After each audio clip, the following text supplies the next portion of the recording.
The next day, Gertie was ready. She had practiced and knew exactly what to do. She scurried to the top of the burrow, confidently. She felt the cold, wet snow on her paws. Just as Gertie turned to look for her shadow, a big plop of snow fell from a branch and knocked her flat on her back. The sun was so bright that she could not see anything, least of all her shadow.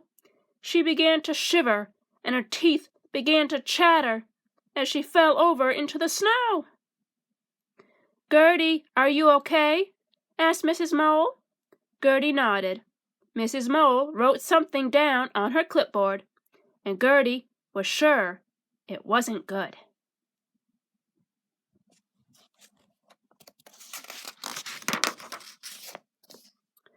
Jeff looked more confident than ever as he climbed out of the burrow and saw his shadow.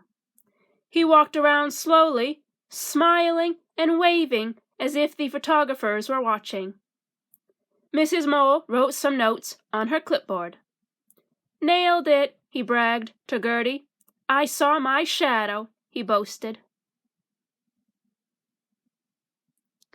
That afternoon, Mrs. Mole said, "I am ready to announce our special groundhog. Both of you did an excellent job, but I can only select one of you." "Drum roll, please," Jeff chuckled. "My choice for special groundhog is Jeff," announced Mrs. Mole.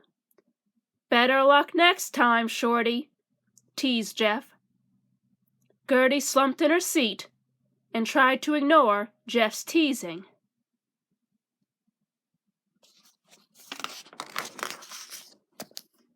Groundhog Day arrived. All of the groundhogs gathered outside to watch Jeff. Gertie Groundhog grumbled and sighed as she waited for Jeff to pop out from the burrow. Outside the burrow, reporters and photographers gathered. It was cold and cloudy. The sun peeked through the clouds, warming the waiting crowd. When it was time, Jeff climbed out of the burrow and didn't move. Gertie could not believe her eyes.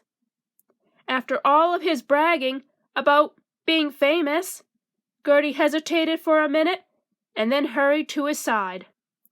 "What's wrong?" Gertie asked.